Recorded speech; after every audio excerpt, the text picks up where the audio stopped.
السلام علیکم ورحمۃ اللہ وبرکاتہ۔ تو آج آپ حضرات کے سامنے سراجی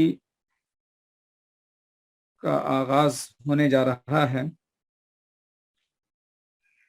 اس سلسلے میں چونکہ یہ بڑے وقفے کے بعد آج آن لائن ہوئے ہیں، تو اس لیے آج ہو سکتا ہے کہ تھوڑا سا کچھ ڈسٹرب ہو، لیکن انشاءاللہ مزید اسے منظم کر دیا جائے گا اور انشاءاللہ بورڈ کے سہارے سراجی کا درس بھی ہوگا۔ تو میری آواز تو امید ہے کہ جاری ہوگی۔ ہاں چلیے، تو مولانا زبیر صاحب ٹھیک ہے انشاءاللہ۔ تو میں اپنی گفتگو کا پھر آغاز کرتا ہوں اور سراجی سے متعلق کچھ تمہیدی بات آج عرض کر دیتا ہوں۔ انشاءاللہ پابندی سے آپ حضرات شرکت کریں، انشاءاللہ درس بھی پابندی سے انشاءاللہ چلے گا۔ تو سراجی سے متعلق میں گفتگو کا آغاز کرتا ہوں۔ سراجی یہ مصنف کا نام کیا ہے اور مصنف کے احوال کیا ہیں، یہ کتاب کس فن میں ہے، اس سے متعلق تھوڑی سی گفتگو آج ہو جائے اور تھوڑی سی کتاب کا آغاز بھی کر لیں گے۔ مصنف کا نام ہے محمد بن عبد الرشید جی۔ کنیت جو ہے ابو طاہر، کنیت ابو طاہر کنیت ہے، اور لقب ہے سراج الدین،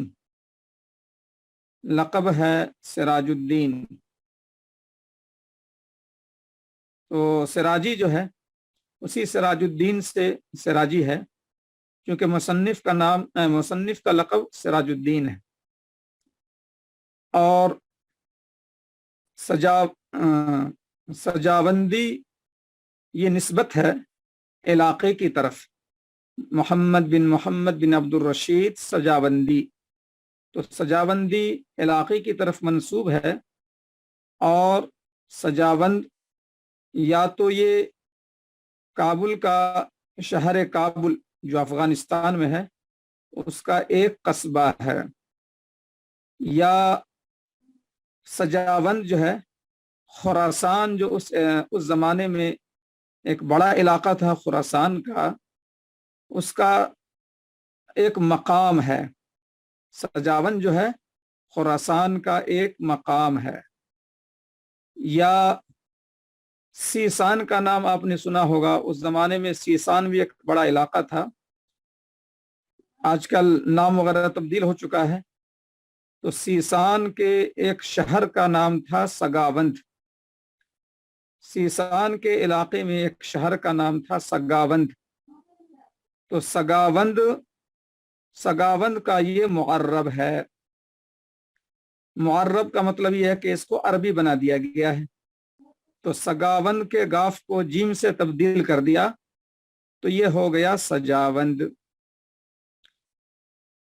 یہ تو نام اور علاقے کے بارے میں بات ہو گئی۔ اب اس کے بعد مصنف کی کچھ کتاب جو ہیں اسے بھی آپ لکھ لیں۔ ایک کتاب کا نام ہے مصنف کی الوقف والابتداء، الوقف والابتداء، یہ مصنف کی کتاب کا نام ہے، الوقف والابتداء۔ دوسری کتاب کا نام ہے الجبر والمقابلہ، دوسری کتاب ہے जी हाँ, फन तजवीद में अल-वक्फ वल इब्तिदा जो है फन तजवीद में। दूसरी किताब है अल-जब्र वल मुकाबला, ये गोया अकीदे में है, अल-जब्र वल मुकाबला। और तीसरी किताब है ज़खाइर निसार, ज़खाइर निसार फ़ी अखबार सय्यिदिल मुख्तार, फ़ी अखबार सय्यिदिल मुख्तार। ये ज़खाइर निसार फ़ी अखबार सय्यिदिल मुख्तार, तो ये किताब जो है, इन किताबों का तस्करा एलाम में, यानी सियर आलाम नुबला, जो जिसमें मुसन्निफीन के अहवाल हैं और तराजिम की किताबों में से मशहूर किताब है सियर आलाम नुबला, उसमें उनकी ये तफसीलात मौजूद हैं। यानी जिल्द नंबर 7 और सफ़ा नंबर 27। अब इसमें एक अहम मसला ये है कि आपसे अगर कोई सवाल करे कि मुसन्निफ किस सदी के हैं, किस ज़माने के हैं, तो इसका जवाब देना ज़रा मुश्किल है। इसलिए मुश्किल है कि कश्फ़ुज़्ज़ुनून नामी किताब, जिसमें किताबों के अहवाल हैं, यानी मुख्तलिफ मशहूर किताबों के अहवाल हैं, मुसन्निफीन के अहवाल हैं, उसमें भी तारीख़ विलादत व वफ़ात का जिक्र मौजूद नहीं है, जगह खाली रखी गई है। तो मुसन्निफ ये इतने मशहूर हैं, लेकिन ऐसा इत्तफ़ाक़ है कि इनकी विलादत व वफ़ात का मामला जो है मुबहम है और वाज़ेह नहीं है। अगरचे के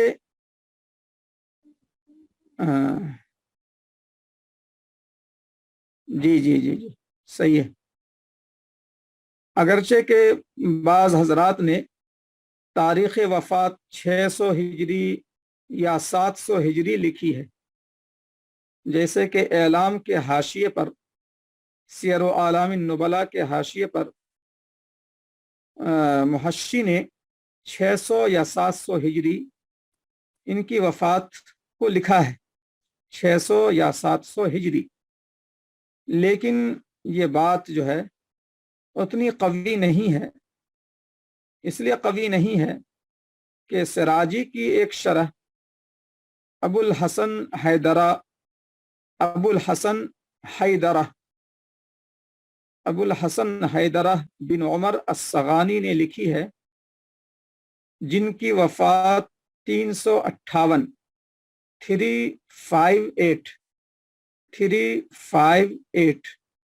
358 हिजरी में शारिह अबुल हसन हैदरा ने शरह लिखी है, और इस शारे की वफ़ात हो गई है 358 हिजरी में। तो ये बात तो मुमकिन नहीं है कि मुसन्निफ की पैदाइश हो बाद में और शारिह उससे पहले ही शरह लिख दें, ये बात मुमकिन नहीं है। तो ये तारीख़ विलादत व वफ़ात के ताल्लुक़ से ये इख्तलाफ वाली बात है और यकीन से कहना बहुत मुश्किल है।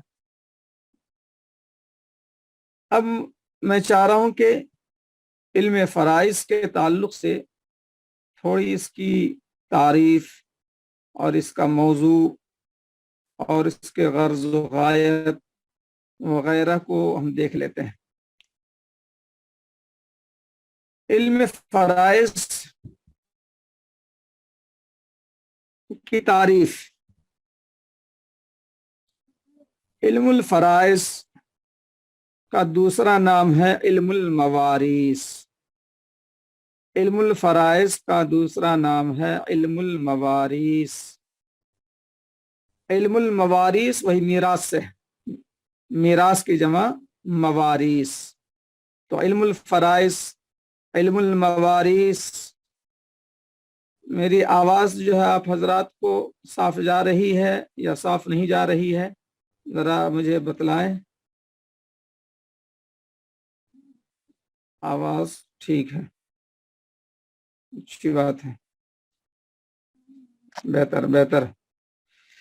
तो इल्मुल फराइज का दूसरा नाम है इल्मुल मवारिस। इल्मुल मवारिस, इल्मुल फराइज उस इल्म को कहते हैं जिससे मय्यत की मिल्कियत उसके जिंदा वरसा की तरफ मुंतकिल किया जा सके। उस इल्म को कहते हैं, अच्छा ठीक है आहिस्ता बोलता हूँ, इल्मुल मवारिस उस इल्म को कहते हैं जिससे मय्यत की मिल्कियत, जिससे मय्यत की मिल्कियत उसके जिंदा वरसा की तरफ मुंतकिल किया जा सके। यानी उस इल्म की रोशनी में, यानी ये थोड़ी वजाहत में कर रहा हूँ कि इस इल्म की रोशनी में क्या हुआ कि मरने वाले की मीरास को, तरका को उसके जिंदा वारिसीन की तरफ मुंतकिल करना आसान हो गया सही सही तरीके पर। तो यही है इल्मुल मवारिस और यही है इल्मुल फराइस। ये तो तारीफ हो गई। फराइस जो है, अगर आप इसकी लुग़वी तशरीह करें तो लुग़वी तशरीह के एतबार से आपके इल्म में है कि फराइस ये फरीज़ा की जमा है।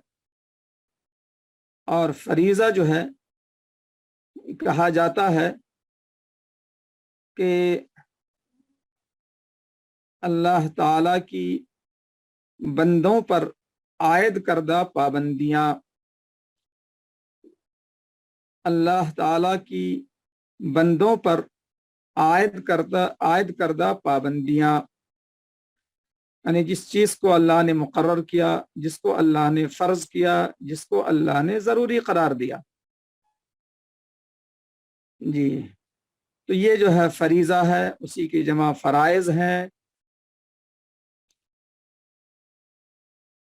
अगर कोई शख्स इल्म मीरास का माहिर हो तो जो माहिर इल्म मीरास होता है उसको कहा जाता है फर्रास।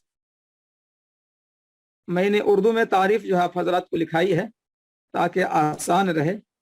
बाकी यह है कि अरबी में इन सब तारीफ़ात को जानने का एक मिजाज बना हुआ है। तो तारीफ आपके किताब के हाशिए पर मौजूद है। जब आप सिराजी खोलेंगे तो आपको हाशिए पर उसकी तारीफ अरबी के अंदर मिल जाएगी। मैं निशानदेही कर दूंगा, बाकी उर्दू में अभी आप समझ लें। तो इल्मुल मवारिस की तारीफ हो गई और मवारिस मीरास की जमा है, वो बात हो गई। इल्मुल फराइज, फराइज फरीज़ा की जमा है, उसका भी माना लुग़वी क्या है वो आपके सामने आ गया। इसी तरह से अब आगे बढ़ते हैं कि इल्मुल मवारिस का मौजू क्या है। आपसे पूछा जाए कि आपने सिराजी पढ़ी, सिराजी का मौजू क्या है, तो आप जवाब दें कि इल्मुल फराइज का मौजू है तरका और वारिसीन। तरका और वारिसीन ये गोया के मौजू हो गया, तरका और वारिसीन। मौजू जब भी कहा जाए कि इसका मौजू क्या है, तो मौजू का मतलब ये होता है कि उस उस उस फन से मुताल्लिक अवारिज़ ज़ातिया, उस फन से मुताल्लिक अवारिज़ ज़ातिया, यानी उस फन के अहवाल जिस चीज़ से मुताल्लिक हो, उस फन के अहवाल जिस चीज़ से मुताल्लिक हो वही उसका मौजू होता है। तो अब देखें कि नहव के अंदर बहस किससे होती है, कलमा लाम वगैरह से बहस होती है। یہی اس کا موضوع ہے۔ علم الفرائض میں بحث کس سے ہوتی ہے؟ تو علم الفرائض میں جو بحث ہوتی ہے وہ ترکہ اور وارثین سے بحث ہوتی ہے۔ اس لیے علم الموارث کا موضوع یا علم الفرائض کا، ہاں جی ہاں جی، عوارض ذاتیہ، ٹھیک ہے، ما یبحث عنہ فی عوارضہ ذاتیہ، تو یہ کسی بھی فن کا موضوع ہوا کرتا ہے، جو اس کے ذاتی عوارض، جو اس کے ذاتی احوال ہیں، جس چیز سے متعلق احوال پیش کیا جائیں وہی اس کا موضوع ہوتا ہے۔ اب دیکھیں غرض و غایت، غرض و غایت جو ہے اس فن کی کیا ہے، سراجی ہم کیوں پڑھ رہے ہیں، اس کی غرض و غایت کیا ہے؟ تو اس کی غرض و غایت ہے ترکہ کو مستحقین کے درمیان، ترکہ کو مستحقین کے درمیان تقسیم کرنے میں غلطی سے بچانا۔ جب ہم ترکہ کو مستحقین کے درمیان تقسیم کریں گے تو غلطی واقع نہ ہو، تو اس کے لیے علم الفرائض ہے۔ تو علم الفرائض کا موضوع ہو گیا، غرض و غایت ہو گئی ترکہ کو مستحقین تک پہنچانے میں اور تقسیم کرنے میں غلطی سے بچانا، یہ اس کی غرض و غایت ہو گئی۔ تو یہ دو باتیں ہو گئیں، مصنف کے تھوڑے سے احوال ہو گئے اور اس فن کی تعریف، موضوع، غرض و غایت۔ اب آتے ہیں تیسری بات کی طرف۔ تیسری بات یہ ہے علم الفرائض کی اہمیت۔ تو علم الفرائض کی اہمیت کے تعلق سے کتاب نے شروع ہی میں ایک حدیث شریف پیش کی ہے، اور وہ ہے تعلموا الفرائض وعلموها الناس فإنها نصف العلم، کہ علم الفرائض کو سیکھو اور لوگوں کو سکھلاؤ کہ یہ آدھا علم ہے۔ تعلموا الفرائض وعلموها الناس فإنها نصف العلم، یہ ایک بنیادی حدیث ہے جس سے علم الفرائض کی اہمیت کا اندازہ ہوتا ہے۔ اب چونکہ یہاں پر علم الفرائض کو نصف علم کہا گیا ہے اور کتاب میں صاحب کتاب نے اس حدیث کو پیش کیا ہے، تو تشریح ابھی کر دیتے ہیں تاکہ کتاب جب شروع ہو اور حدیث کی وضاحت کا موقع آئے تو مجھے مزید وضاحت کرنے کی ضرورت پیش نہ آئے کہ نصف علم جو ہے علم الفرائض کو کیوں کہا گیا۔ تو اس کے کئی جوابات ہیں۔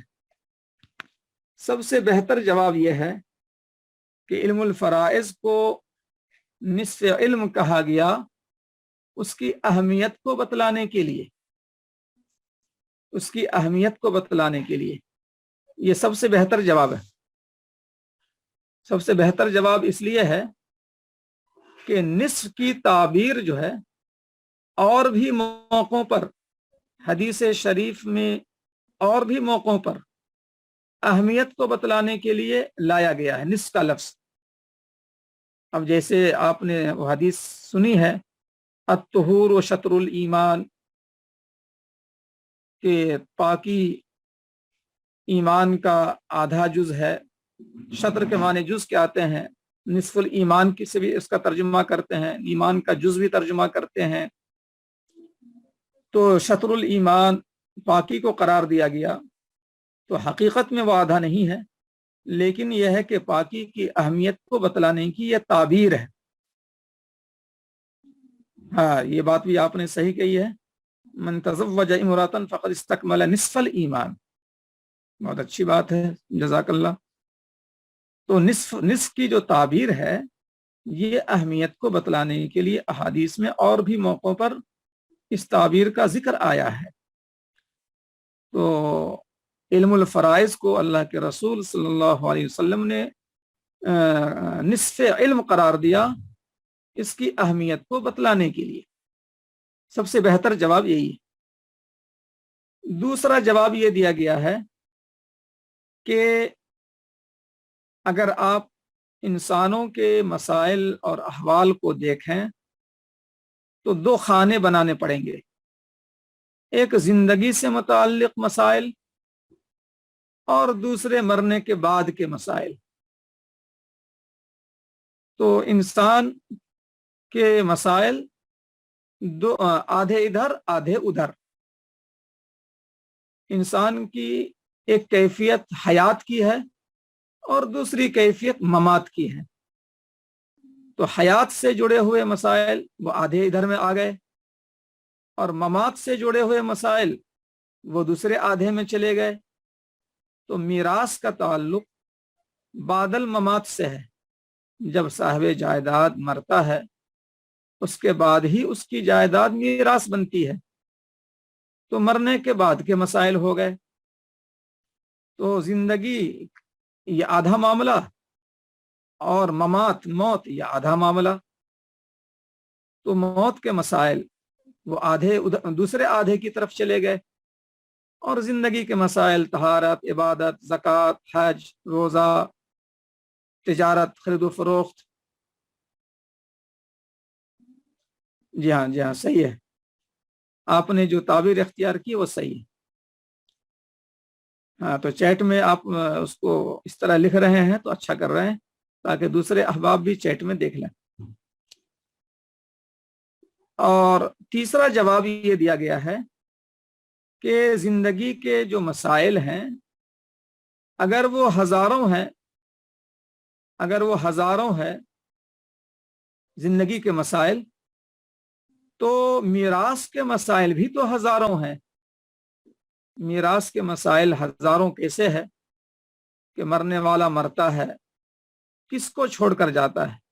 کبھی ایک اولاد ہے، کبھی دو اولاد ہے، کبھی خالی بیٹا ہے، کبھی خالی بیٹی ہے، کبھی کوئی نہیں ہے پوتا ہے، کبھی وہ بھی نہیں ہے پر پوتا ہے، کبھی وہ بھی نہیں ہے پر پوتی ہے، کبھی خالی باپ ہے، کبھی باپ ماں ہے، کبھی وہ بھی نہیں ہے دادا ہے، کبھی وہ بھی نہیں ہے دادی ہے، کبھی وہ بھی نہیں ہے چچا ہے، کبھی وہ بھی نہیں ہے تو ماموں ہے، تو خالہ ہے، تو پھوپھی ہے۔ تو اس طرح سے اگر آپ دیکھیں کہ مرنے والے نے کن وارثین کو چھوڑا ہے اور کس پوزیشن میں چھوڑا ہے، کون محجوب ہوں گے، کون محروم ہوں گے، کون وارث ہوں گے، کون کب حصہ کم پائیں گے، کون کب حصہ زیادہ پائیں گے، اگر ان تمام شکلوں کا احاطہ کیا جائے تو یہ مسائل بھی ہزاروں میں ہو جائیں گے۔ تو زندگی کے دوسرے مسائل اگر ہزاروں میں ہے تو میراث کے مسائل بھی تو ہزاروں میں ہے۔ اس اعتبار سے گویا کہ شاخ در شاخ،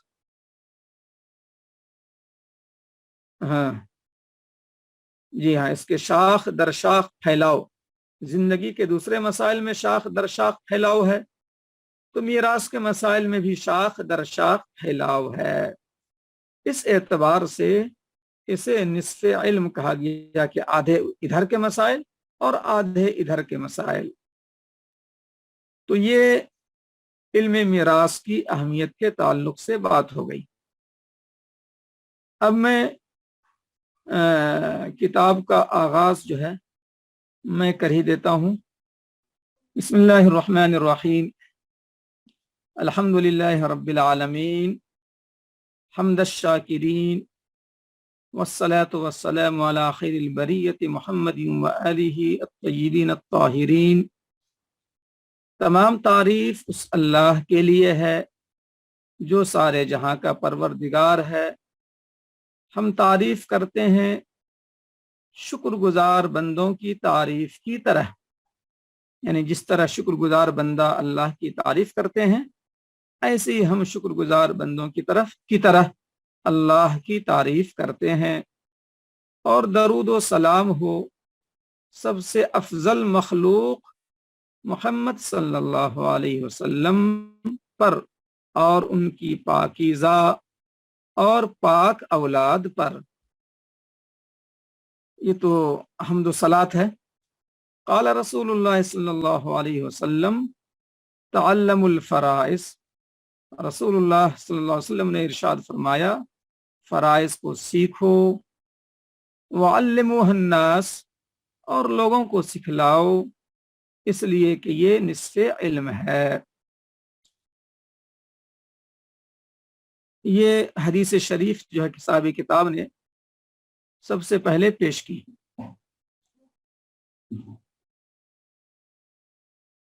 ہاں، اور اس کی وضاحت آپ کے سامنے آ چکی ہے۔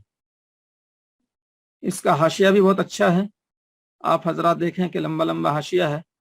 یہ کتاب مولانا زبیر صاحب ہی نے جو ہے مجھے گزشتہ سال بھیجی تھی، مجھے یاد آ رہا ہے، تو گزشتہ سے پیوستہ، تو اس کتاب میں حاشیہ بہت تفصیلی ہے اور اچھا ہے، آپ حضرات اس کا مطالعہ کریں تو یہ آپ کے لیے بہت بہتر ہے۔ اب آگے یہ عبارت دیکھ لیں، الحقوق المتعلقۃ بتارکۃ المیت، عربی کے اندر طریقہ اصل لفظ ہے، را کو زیر کے ساتھ، اور اردو میں ترکہ بولتے ہیں۔ یہ جو عنوان ہے، یہ عنوان اصل کتاب کا حصہ نہیں ہے، یہ عنوان بعد میں جنہوں نے تحقیق کر کے کتاب کو شائع کیا ہے، بعد کے حضرات نے اس کو شامل کیا ہے۔ اب اصل متن یہ ہے، قال علماؤنا سے، ہمارے علماء نے فرمایا تتعلق بترکۃ المیت حقوق اربعۃ مرتبۃ، میت کے ترکہ سے 4 حقوق ترتیب وار متعلق ہوتے ہیں۔ اب 4 حقوق مشہور ہیں، یہ آپ میں سے بیشتر حضرات نے سراجی پڑھ رکھی ہوگی، تو اصل ہم لوگوں کو جو ہے سراجی پڑھتے ہوئے مشق کرنا ہے، یعنی تمرین کرنی ہے، اور کسی بھی انداز کے آ جائیں آپ کے سامنے اور ترکہ کچھ بھی آ جائے، آپ اسے حل کرنے والے بن جائیں، تو انشاءاللہ اصل جو ہے ہماری توجہ اس طرف ہوگی۔ اس لیے کوشش یہ کریں گے کہ جو عبارتیں یہ سب ہیں، اس میں زیادہ وقت لگائے بغیر ہم سراجی کے مسئلے کو کاپیوں میں حل کرنے والے اور سائل کو ہم صحیح صحیح جواب دینے والے بن جائیں۔ مثلا 5 بیٹا ہے، 5 بیٹی ہے، ماں باپ ہے، بیوی ہے، ترکہ 50 لاکھ ہے، کیسے مسئلہ بنے گا، ہر وارث کو کیا دیا جائے گا، اس کی پوری ترتیب بنانے کی کیا ہوگی، سراجی سے اصل ہمیں یہی سیکھنا ہے۔ تو آپ میں سے اکثر حضرات نے سراجی پڑھ رکھی ہے، اس لیے اگر عبارت میں زیادہ وقت نہ لگے تو یہ زیادہ اچھا ہے۔ بہرحال کوشش کرتے ہیں کہ بات بھی پوری آ جائے اور تھوڑا تیز بھی ہو جائے۔ تو میت کے ترکہ سے متعلق 4 حقوق ترتیب وار متعلق ہوتے ہیں۔ الاول یبدأ بتکفینہ وتجہیزہ من غیر تبذیر ولا تقتیر، پہلا حق، آغاز کیا جائے گا اس کے کفن دینے اور اس کے تیار کرنے، جہزہ یجہزو کے معنی آتے ہیں تیار کرنا، تو تجہیز میں اسے یعنی غسل دینا بھی ہے اور کفن دینا بھی ہے اور دفن کرنا بھی ہے، سارے امور تجہیز میں شامل ہے۔ تیار کرنا، جہزہ یجہزو تجہیزن کے معنی جو ہے تیار کرنے کے آتے ہیں، فلما جہزم بجہازہم وغیرہ جو قرآن کریم میں ہے، تو یہ ہے اس کے معنی میں عموم ہے، اور تکفین جو ہے اس کا جز ہے، تو نہلانا، دھلانا، کفن پہنانا، نماز پڑھنا اور دفنانا، یہ سب جو ہے اس کے اندر گویا کہ شامل ہے۔ اسی لیے کہا جاتا ہے تکفین و تجہیز، یہ لفظ ایسا ہے جس میں ساری باتیں شامل ہو گئیں، غسل سے لے کر دفنانے تک۔ تو جہزا یجہزو تجہیزن کے معنی تیار کرنا. تو تکفین و تجہیز و تکفین اردو میں استعمال یوں کرتے ہیں، تجہیز و تکفین. تو تجہیز و تکفین سے آغاز کیا جائے گا بغیر فضول خرچی کے. تبذیر، بذرا یبذر و تبذیر کے معنی ضرورت سے زائد خرچ کرنا، فضول خرچی کرنا. ان المبذرین کانوا اخوان الشیاطین، قرآن کریم میں جو تبذیر کا لفظ استعمال ہوا ہے مبذرین باب تفعیل سے، بذر یبذر و تبذیر، تبذیر یہ مصدر ہے تفعیل کے وزن پر. فضول خرچی کیے بغیر اور ولا تقتیر، کمی کیے بغیر. قطر یقتر و تقتیر کے معنی کم کرنا، ضرورت سے کم کرنا اور بخل کرنا، دونوں معنی اس کے آتے ہیں. تو تبذیر کا اپوزٹ ہے، اس کی ضد ہے تقتیر. جیسے رات کی ضد ہے دن، تو زمین کی ضد ہے آسمان، کالا کی ضد ہے سفید، ایسی تبذیر کی ضد ہے تقتیر.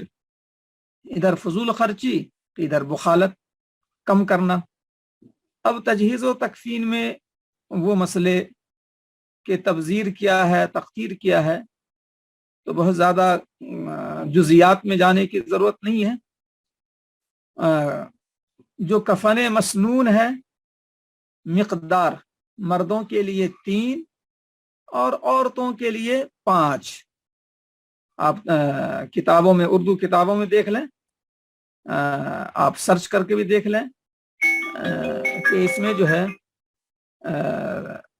جو کفن مسنون ہے وہ کیا ہے، اور کفن مسنون سے کم یا کفن مسنون سے زیادہ کیا ہے، یہ آپ فوراً تلاش کر لے سکتے ہیں.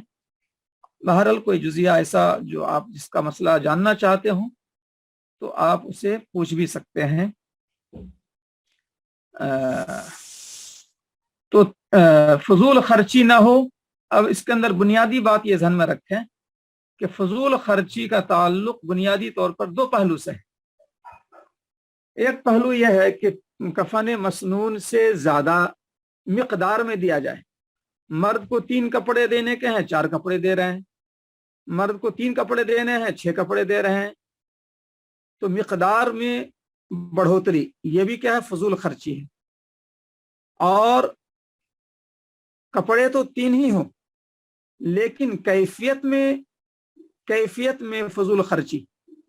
کیفیت میں فضول خرچی کا مطلب یہ ہے کہ میت نے زندگی میں 100 روپے میٹر والے کپڑے استعمال کیے، زیادہ تر 50 روپے میٹر، 60 روپے میٹر، 100 روپے میٹر، 150 روپے میٹر، 200 روپے میٹر، 250 روپے میٹر. لیکن اب اسے دیا جا رہا ہے کفن میں 2000 روپے میٹر، 1000 روپے میٹر. انتہائی مبالغہ کے ساتھ مہنگا سے مہنگا کپڑا دیا جا رہا ہے، حالانکہ 3 ہی کپڑا دے رہے ہیں. مقدار وہی ہے جو مسنون ہے لیکن کیفیت کا فرق ہو گیا. تو کیفیت کا یہ فرق جو ہے یہ بھی تبذیر میں داخل ہے. تو اعلیٰ کوالٹی، ایسی اعلیٰ کوالٹی جس کا وہ زندگی میں استعمال نہیں کرتا تھا، تو اس طرح مبالغے سے بچنا ہے. اب جس آدمی کی حیثیت درمیانی کپڑے کی ہے وہ بہت زیادہ مہنگا استعمال کر لے میت کے لیے، یہ بات بھی تبذیر میں داخل ہے. تقتیر، اس کے اندر بھی یہی 2 باتیں آئیں گی کہ مقدار کے اعتبار سے بخل کرنا.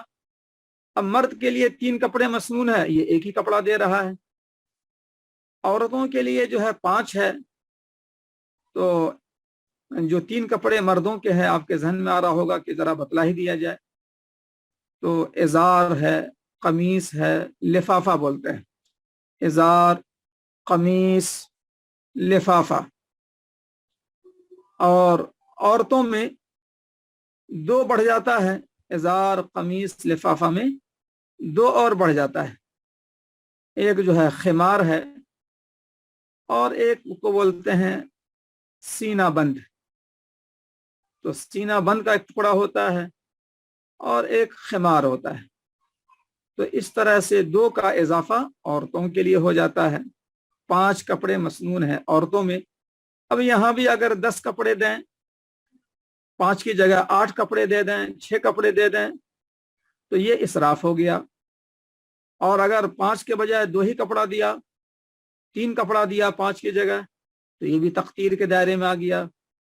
तो मिकदार के एतबार से बुखालत या मेयार के एतबार से बुखालत, जिस मेयार का कपड़ा मरहूम जिंदगी में इस्तेमाल करता हो, मसलन 150 रुपये 200 रुपये मीटर, अब उसको मरने के बाद दे रहे हैं 30 रुपये मीटर, 40 रुपये मीटर, तो ये बुखालत है कि जब उस आदमी की हैसियत ऐसी थी 200 रुपये 150 रुपये मीटर की, 100 रुपये मीटर की, तो 30-40 रुपये ये समझ कर दे रहे हैं कि जब मर ही गया तो उस पर ज़्यादा खर्च क्यों करना, वो तो मिट्टी में मिल जाने वाला है, खामखा क्यों खर्च करना 150 रुपये मीटर 200 रुपये मीटर।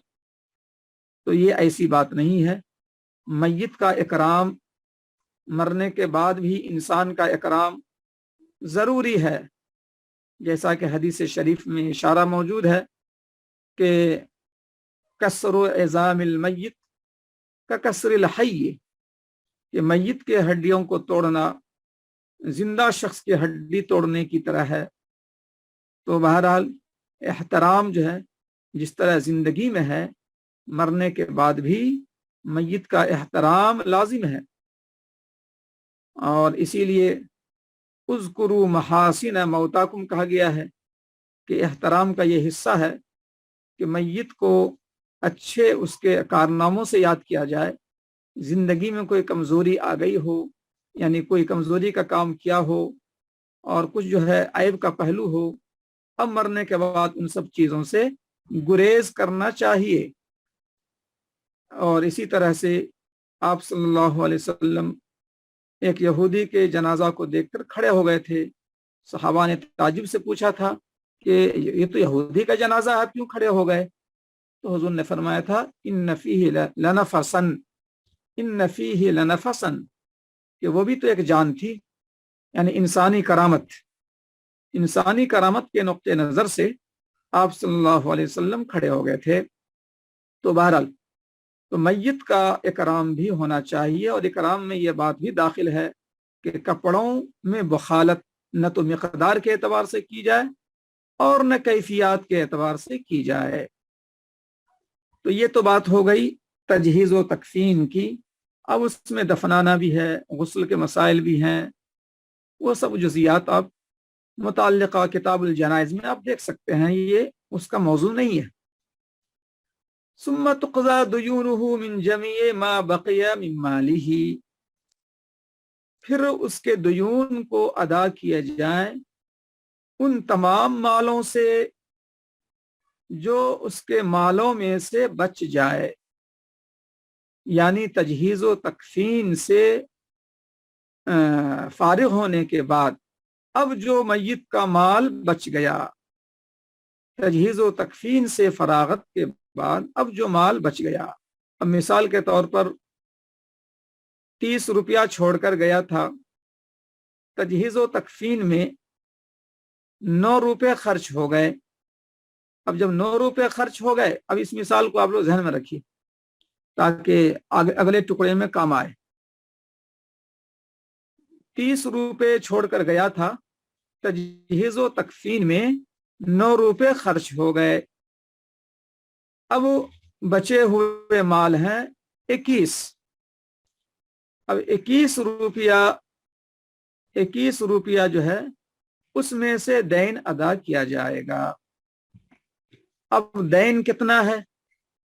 तो दैन चाहे जितना भी हो, दैन चाहे 2 रुपया हो, दैन चाहे 10 रुपया हो, और दैन चाहे 21 रुपया हो, तमाम के तमाम दुयून अदा किए जाएंगे बचे हुए माल से। तजहीज़ व तकफीन से बचे हुए माल पूरे के पूरे रखेंगे सामने ताकि तमाम कर्जों को अदा किया जा सके। अब आपके जहन में एक सवाल ये होगा कि अगर कर्जे जो हैं 21 रुपये से बढ़ जाएं, 22 रुपये हो जाएं और 25 रुपये हो, तब क्या होगा? تو اس سوال کے جواب کے لیے ایک مستقل باب ہے جو پڑھیں گے آپ کہ فصل فی قسمت الطریقات، ترکوں کی تقسیم کے بارے میں یہ فصل کتاب کے درمیان میں وہیں پر ہے۔ وبین الغرماء، اسی فصل میں یہ بحث بھی ہے جہاں ترکوں کے تقسیم کا اصول ہے، جس باب میں، اسی باب میں یہ بحث ہے کہ اگر قرضے کا مجموعہ بڑھ جائے اور ترکہ گھٹ جائے تو ان قرض دینے والے کو قرضہ کیسے واپس کیا جائے۔ 21 روپیہ بچا ہوا ہے تجہیز و تکفین سے اور قرضے ہیں 25 روپے، قرضے ہیں 30 روپے۔ تو جواب ابھی بنیادی طور پر یہ ہے کہ اگر کئی لوگ ہیں قرض دینے والے، کسی نے 5 دیے، کسی نے 10 دیے تھے، کسی نے 12 دیے تھے، کسی نے 15 دیے تھے، تو اسی 21 روپیہ میں سب کو دیا جائے گا ان کے قرضوں کے تناسب سے۔ اگر قرض دینے والے کئی ہوں تو اسی 21 روپیہ سے ان تمام قرض دہندہ کے قرضوں کے تناسب سے دیے جائیں۔ اور وہ تناسب کیسے نکلے گا، کیا طریقہ ہوگا، اس کے لیے مستقل باب ہے۔ جب وہاں پہنچیں گے تب بات سمجھ میں آئے گی۔ فی الوقت تو یہ ذہن میں رکھیے موٹی سی بات کہ قرضے پورے کے پورے ادا کیے جائیں گے اگر پورے کے پورے قرضے ترکہ سے ادا ہو جا رہے ہوں تو۔ اگر پورے کے پورے قرضے ادا ہو جا رہے ہوں، چاہے کتنا بھی ترکہ اس میں چلا جائے، بہرحال تمام ترکہ چلا جائے اس میں، تو پورے ترکے کو استعمال کر لیں گے قرضوں کی ادائیگی میں۔ اور اگر قرضے بڑھے ہوئے ہوں تو اس کی بحث پھر ہم لوگ آگے کتاب کے درمیان جب ہم پہنچیں گے تو پھر پڑھیں گے۔ اب یہاں پر رک کر ایک اور بات یہ ہے کہ قرضے جو ہیں بنیادی طور پر 2 طرح کے قرضے ہمارے فقہا نے 2 خانے رکھے ہیں، قرضوں کے 2 خانے۔ ایک خانہ ہے حقوق اللہ،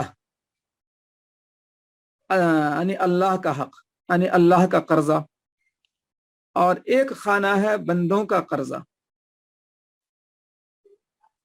اور تو اللہ کا قرضہ اور بندوں کا قرضہ، اس میں کس کو مقدم کیا جائے، یہ ایک بحث آتی ہے۔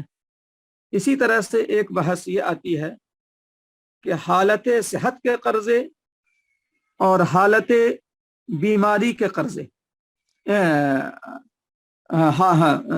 حالت صحت کے قرضے، اور جب وہ مرض الموت میں مبتلا ہو گیا تھا اس درمیان میں اگر اس نے قرضوں کا اقرار کیا تو اس قرضے کی حیثیت۔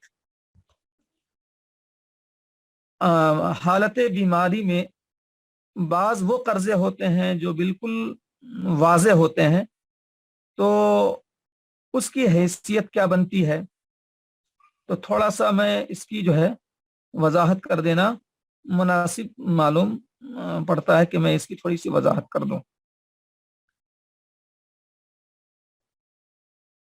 جہاں تک تو یہ بات کہ کون سے قرضے مقدم ہوں گے، تو اس سلسلے میں سب سے پہلا حق اللہ کا قرض ہے۔ اللہ کا قرض یہ مقدم ہے، جیسے کہ زکوٰۃ، جیسے کہ فدیہ اور جیسے کہ کفارہ، یہ سب اللہ کا قرضہ ہے۔ بندوں کا قرض جیسے کہ حالت صحت کا قرضہ اور ہاسپٹل کا موت کے زمانے کا قرضہ۔ میں نے ایک بات یہ کہی کہ اللہ کا قرضہ جو ہے یہ مقدم ہے، تو مجھے تھوڑا سا کنفیوژن ہو گیا۔ اللہ کا قرضہ جو ہے وہ اصل میں نمبر 3 پر چلا جاتا ہے۔ اللہ کا قرضہ جو ہے وہ نمبر 3 پر چلا جاتا ہے، یعنی وصیت والے میں۔ وہ کیسے؟ اس کی وضاحت یہ ہے کہ اللہ کے قرضے جس کی میت نے وصیت کی ہو اس کی ادائیگی واجب ہوتی ہے. اللہ کے قرضے جس کی میت نے وصیت کی ہو اس کی ادائیگی واجب ہوتی ہے. تو اب وصیت کی بنیاد پر وہ نمبر 3 میں چلا گیا. اب کوئی شخص زکوٰۃ ادا نہیں کیا 2 سال کی، کوئی شخص جو ہے کفارہ ادا نہیں کیا، کفارے قسم، اور وہ مر گیا.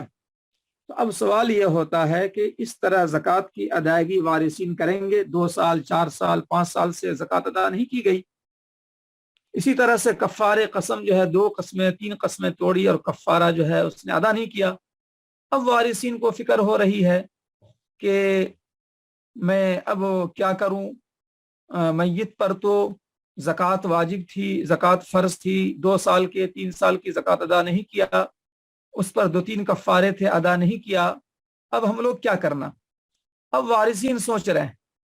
تو اس سلسلے میں آپ ذہن میں رکھیں کہ اگر میت نے مرنے سے پہلے وصیت کی ہے یا نہیں کی ہے، دو بات ہو گئی. اگر میت نے وصیت کی ہے تو پھر اس وصیت کو نافذ کریں گے تہائی مال میں. تو بہرحال یہ وصیت کے دائرے میں بات چلی گئی نمبر 3 میں، اور وصیت جو ہے تہائی مال میں نافذ کی جاتی ہے. تو گویا کہ حقوق اللہ والے قرضے جو ہیں وہ نمبر 3 میں چلے گئے. میں نے اس کو جو ہے حالت صحت کے قرضوں سے بھی قوی قرار دیا تھا، وہ چوک ہو گئی تھی، اس کو آپ لوگ ٹھیک کر لیں. حالت صحت کے قرضے یعنی بندوں کے قرضے جو ہیں بہرحال وہ اس کی ادائیگی مقدم ہے، اور اللہ کے قرضے جو ہیں اس کی ادائیگی نمبر 3 پر چلی جاتی ہے.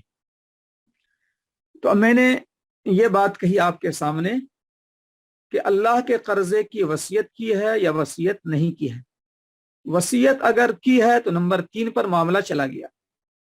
وصیت نہیں کی ہے تو اس سلسلے میں بنیادی بات ذہن میں رکھیں آپ کہ وصیت اگر نہ کی ہو تو اب وارثین کے ذمے اللہ کے ان قرضوں کو ادا کرنا واجب نہیں ہے.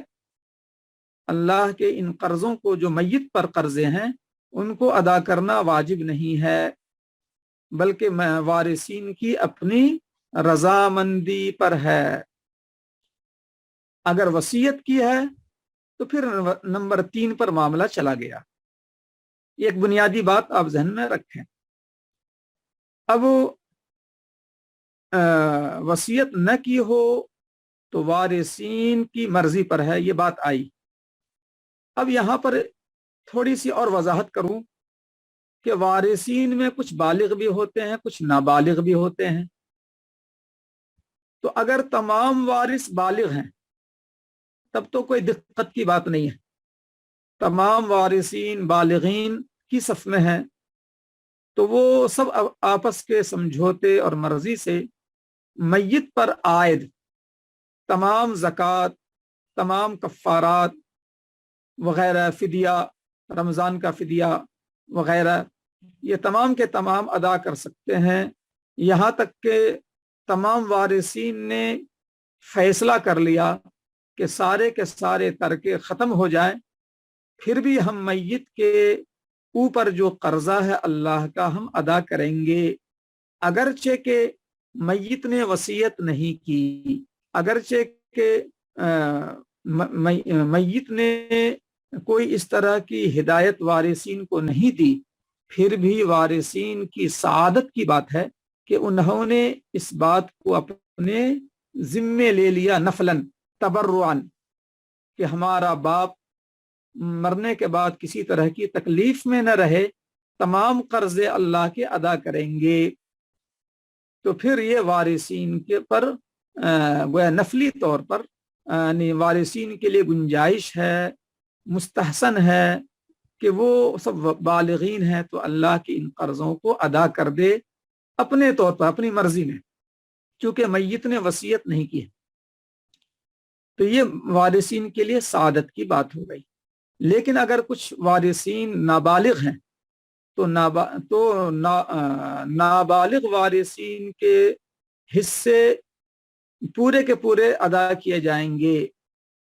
अल्लाह के कर्जों को अदा करने के बाद जो बचे वो नहीं, बल्कि अल्लाह के कर्जों को निकालने से पहले पहले जितना माल है, अल्लाह के कर्जों को निकाले बगैर जितना माल है, उस माल में नाबालिग का कितना हिस्सा बन रहा है, नाबालिग का जितना हिस्सा बन रहा हो वो उसको पूरा पूरा दे दिया जाए। अब जो बच गया बालिग वारिसीन के लिए, तो बालिग वारिसीन अपने हिस्से में से अब अदा कर सकता है अल्लाह के कर्जों को। अल्लाह के कर्जों को बालिग वारिसीन अपने हिस्सों में से अदा करेंगे। तो अल्लाह के कर्जे के बारे में 3 बातें आपके सामने आई बुनियादी तौर पर। पहली बात यह आई कि अगर मैयत ने अल्लाह के कर्ज को अदा करने की वसीयत की हो तो तिहाई माल में वो वसीयत नाफिज की जाएगी, जो नंबर 3 पर चला गया। दूसरी बात यह आई कि अगर वसीयत न की हो और तमाम वारिसीन बालिग हो तो आपसी रजामंदी से अल्लाह के पूरे कर्जों को ये लोग अदा कर सकते हैं, चाहे मीरास पूरी की पूरी खत्म हो जाए, अगर वो राजी हैं तो। अगर राजी नहीं है तो जितना वो सहूलत से अदा कर दें, अच्छी बात है। और तीसरी बात मैंने ये कही कि अगर कुछ नाबालिग हों और कुछ बालिग हों तो नाबालिग वारिसीन का हक कम नहीं किया जाएगा, उनका पूरा पूरा हक दिया जाएगा। बालिग वारिसीन के हिस्से में जो आए उसमें ये बालिग वारिसीन अल्लाह के कर्जों को अदा करने के मुजाज होंगे। लेकिन ये सब क्या नफलन है, तबर्रुआन है, बालिग वारिसीन पर भी वाजिब नहीं है, इसलिए कि मैयत ने वसीयत ही नहीं की है। तो ये अल्लाह के कर्जों के बारे में तफसील हो गई। अब बंदों के कर्जों की तरफ आइए। बंदों के कर्जे 2 तरह के हैं। बंदों के कर्जे जो हालत सेहत के हैं, बंदों के वो कर्जे जो हालत सेहत के हैं, और बीमारी के वो कर्जे जो बिल्कुल वाज़े हैं। इसमें गौर करें आप। बंदों के कर्जे जो हालत सेहत के हैं, यानी मैयत जो है सेहत के ज़माने में उसने कर्ज लिया था, जैद का इंतकाल हुआ तो जैद ने हालत सेहत में कर्जे लिए थे, और वो कर्जे जो हालत मरज में बिल्कुल वाज़े हैं, जिसको कवी कर्जे कहा जाता है, जैसे कि इलाज व मुआलजा हुआ हॉस्पिटल में और उसका बिल मौजूद है, तो ये बिल्कुल वाज़े कर्ज है। तो हालत सेहत के कर्जे और हालत मरज के वाज़ेह कर्जे, कवी कर्जे, वो एक ही सफ में है, एक एक अंदाज के हैं। तो दोनों तरह के कर्जों को यकसा अंदाज से अदा किया जाएगा। यकसा अंदाज से अदा करने का मतलब यह है कि अगर इन कर्जों की अगर पूरी अदायगी हो जा रही है तब तो पूरे अदा करेंगे बिला तफसील, यानी नंबर 1 नंबर 2 की बात ही खत्म हो गई। जब पूरे कर्जे अदा करने की सलाहियत तरके में मौजूद है तो अब नंबर 1 कर्जा, नंबर 2 कर्जा की बात ही खत्म हो गई। हालत सेहत के कर्जे और बीमारी के वो कर्जे जो बिल्कुल वाज़े हैं, इसमें तरतीब की जरूरत ही नहीं है, दोनों बराबर है, लिहाजा ये पूरे कर्जे अदा किए जाएंगे। लेकिन अगर तरका कम है और कर्जे ज्यादा हैं तब तरतीब कायम होगी। तरतीब यह कायम होगी कि जो यकसा अंदाज के कर्जे हैं पहले उसे अदा किया जाए, अब अगर फिर बचे तब नंबर 2 के कर्जे अदा किए जाएं।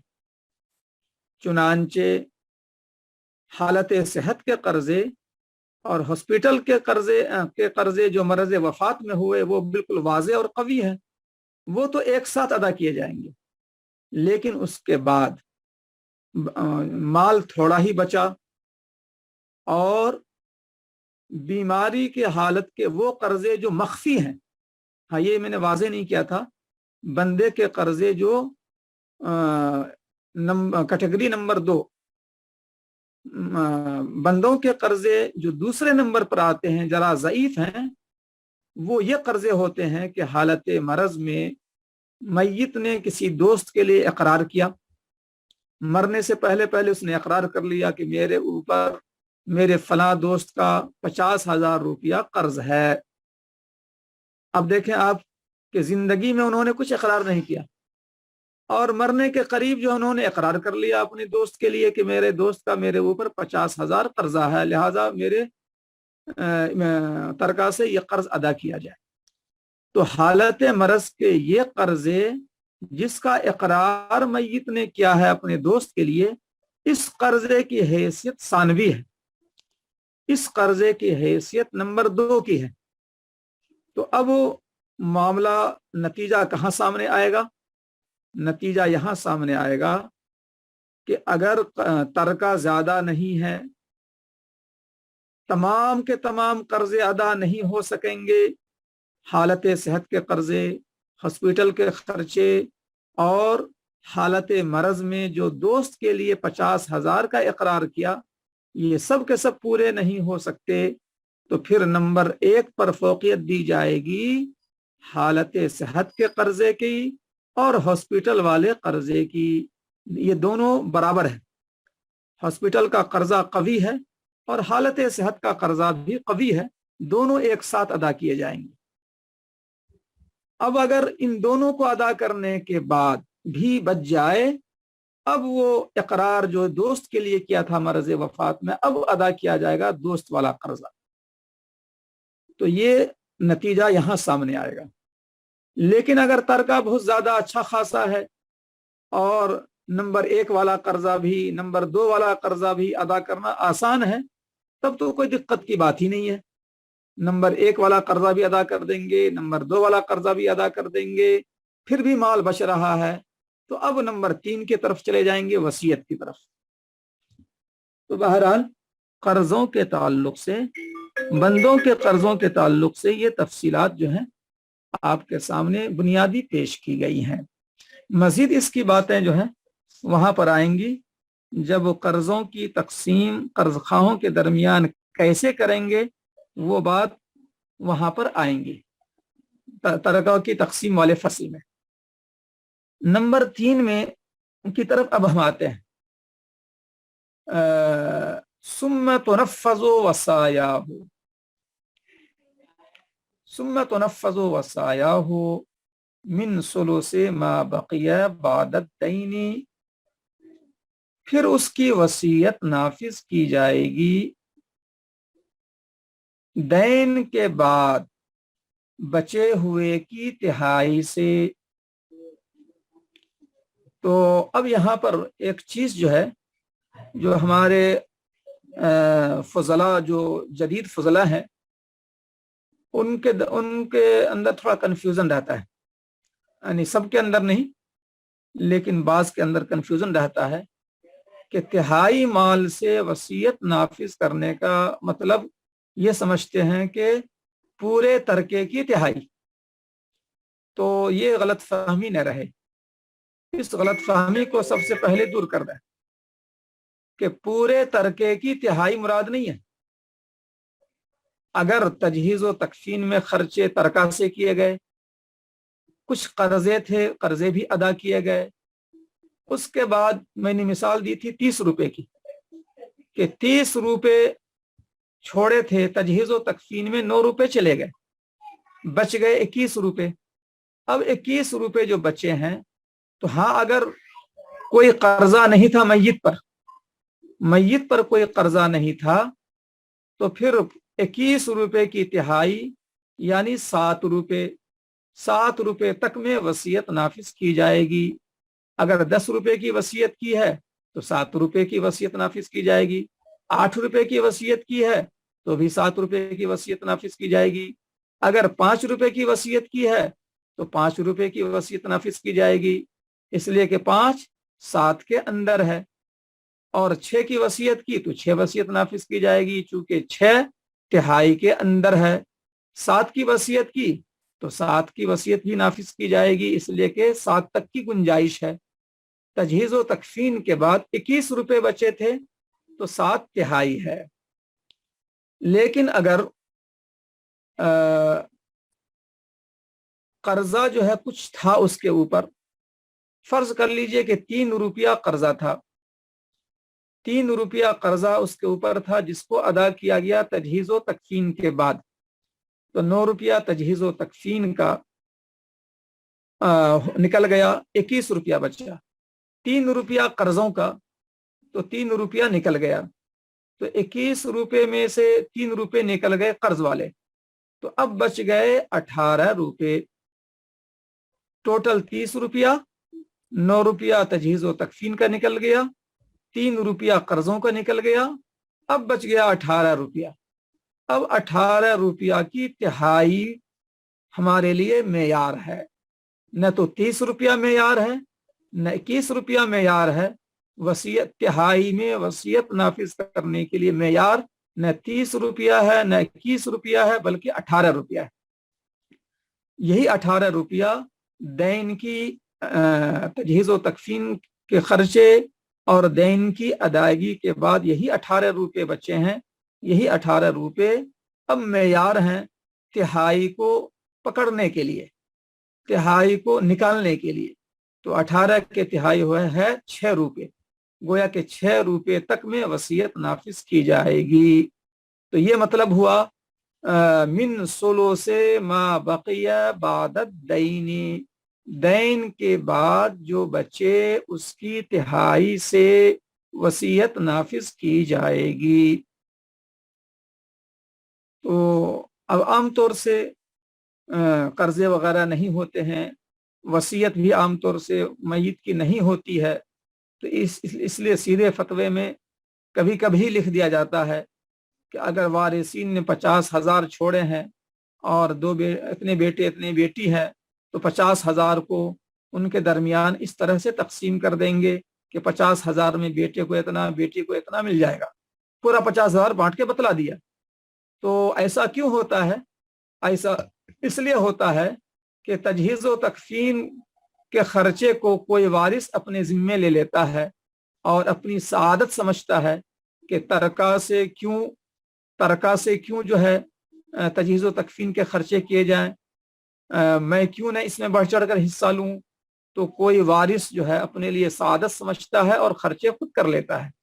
इसी तरह से मैयत पर कोई दैन नहीं होता है, इसी तरह से मैयत ने कोई वसीयत नहीं की होती है, तो इस तरह 50,000 पूरे के पूरे तरके उनके बेटे बेटियों के दरमियान तकसीम कर दिए गए।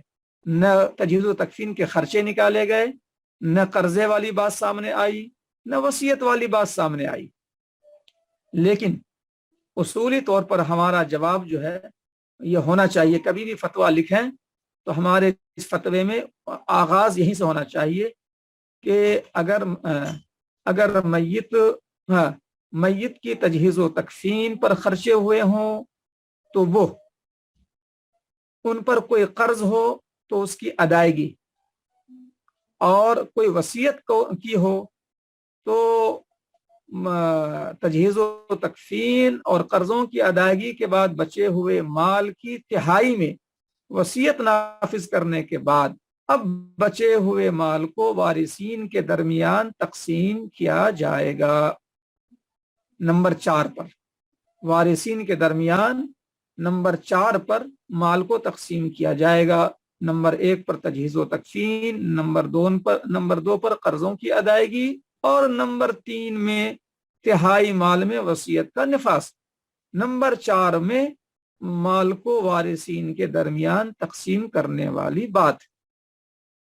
तो ये जो है ताबीर फतवे में होनी चाहिए, और इसके लिए जो है बाज़ हज़रात एक गाढ़ी ताबीर इख्तियार करते हैं फतवे में कि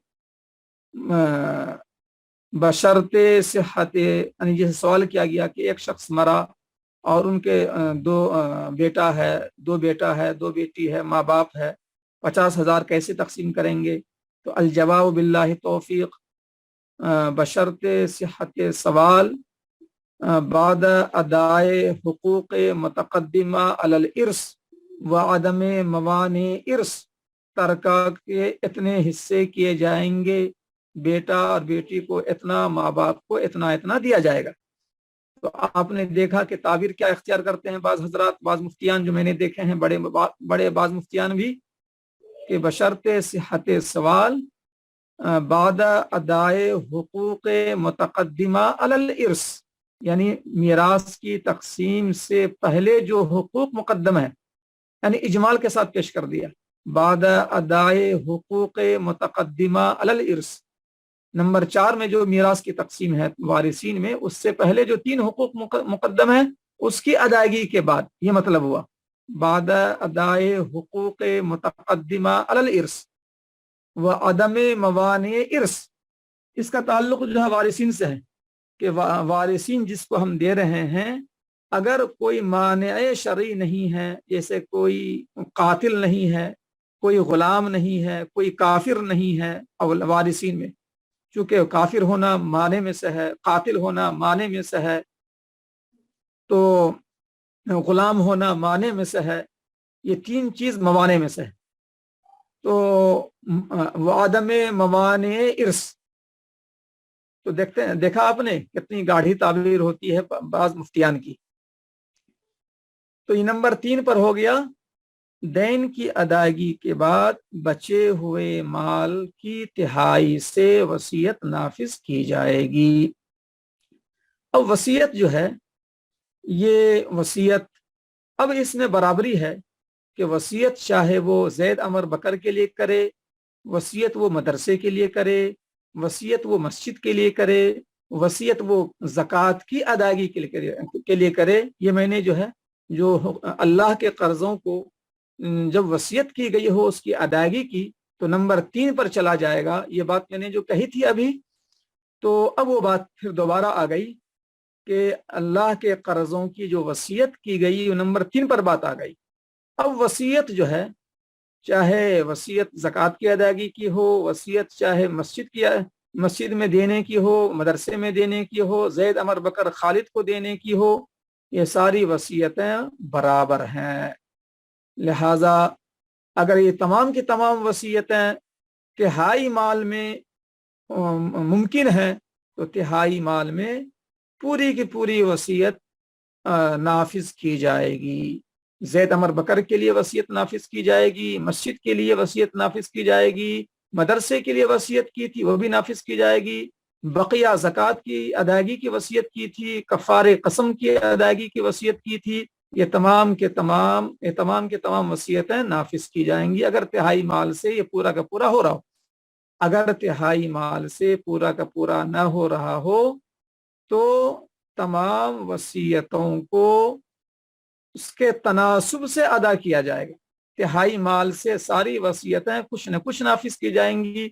कोई वसीयत जो है 5 रुपए की थी, कोई वसीयत 3 रुपए की थी, कोई कफ़ारे में मसलन 3 रुपए खर्च हो रहे थे, मस्जिद के लिए जो वसीयत थी वो 5 रुपए की थी, जैद अमर बकर के लिए जो वसीयत थी वो 6 रुपए की थी। तो जिसका ज्यादा है उसको तिहाई माल में ज्यादा देंगे, जिसका कम है उसको तिहाई माल में कम देंगे। जिसके लिए एक उसूली जुमला है कि जिसके लिए जितने की वसीयत है उन्हीं उस मालियत के तनासुब से दिया जाएगा। जैसे मैंने कर्ज के अंदर बात कही थी कि कर्जे ज्यादा हो जाए और तरका कम हो, और कर्ज देने वाले कई लोग हैं, तो जिनके ज्यादा हैं उनको कुछ ज्यादा मिलेगा, यानी पूरा तो किसी को नहीं मिलेगा, पूरा तो किसी को नहीं मिलेगा, हर एक को कम हो जाएगा, लेकिन सबको बराबर नहीं दिया जाएगा। कम तो सबका किया जाएगा, बराबर किसी को नहीं दिया जाएगा। बराबर नहीं, बल्कि कर्जों के तनासुब से दिया जाएगा। किसी का कर्जा 6 रुपया है, किसी का कर्जा 12 रुपये है, यानी डबल और आधे का मामला है, तो 3 रुपया देने ही की गुंजाइश है, 3 रुपया देने ही की गुंजाइश है कर्ज दहिंदा को, तो 12 रुपये वाले को 2 रुपया देंगे, और 6 रुपया जिसने कर्ज दिया था उसको 1 रुपया देंगे। तो ये कर्जों का तनासुब हो गया, डबल और आधे का। एक मिसाल मैंने दी, ये बात मजीद आएगी। ऐसी वसीयत के नाफिज करने के अंदर बात होगी कि कफ़ारे की अदायगी में 12 रुपए खर्च हो रहे हैं और जैद व अमर बकर की के लिए वसीयत जो है वो उसके लिए 6 रुपए खर्च हो रहे हैं, और वसीयत नाफिज करने की गुंजाइश खाली 3 रुपए की है। तिहाई जो है खाली 3 रुपए आ रहे हैं। एक मिसाल में दे रहा हूं, आप इसको, इस मिसाल को ध्यान में रखिए कि तिहाई माल में वसीयत जो है नाफिज करने के लिए खाली 3 रुपए बच रहे हैं।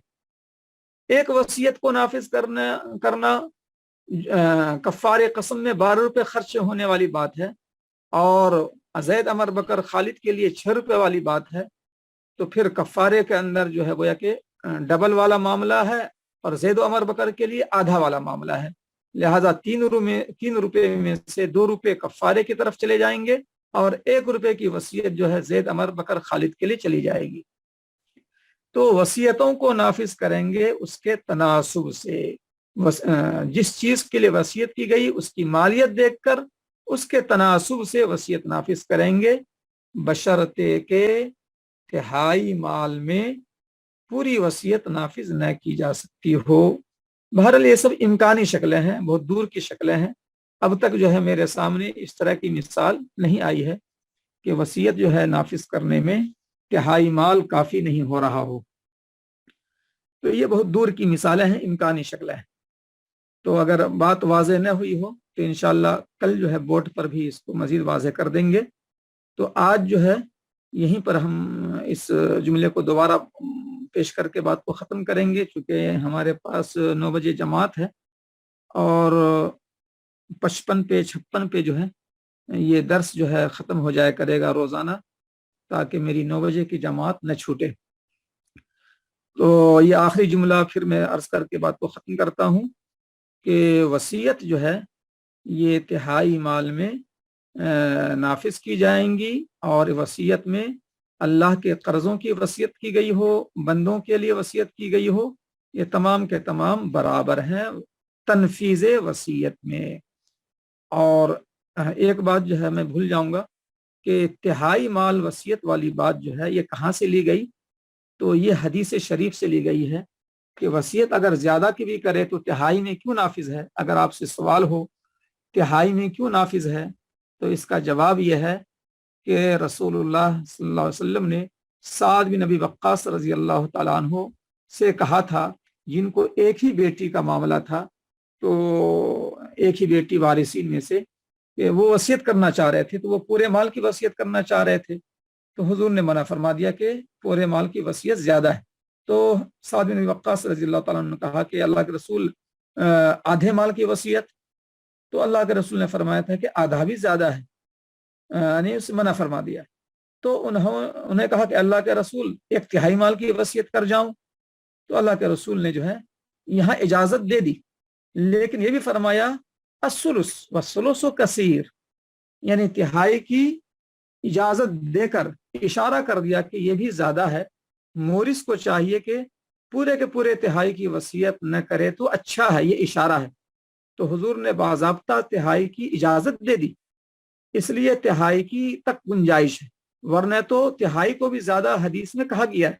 अस्सुलुस वस्सुलुसु कसीर का लफ्ज़ हदीस में मौजूद है। जिस तरह से आधे को हुजूर ने कहा ज़्यादा कहा, पूरे माल की वसीयत को हुजूर ने आधा किया ज़्यादा कहा, तो इसलिए जो है पूरे माल की वसीयत आधे माल की वसीयत ये गोया के नाफिज नहीं है।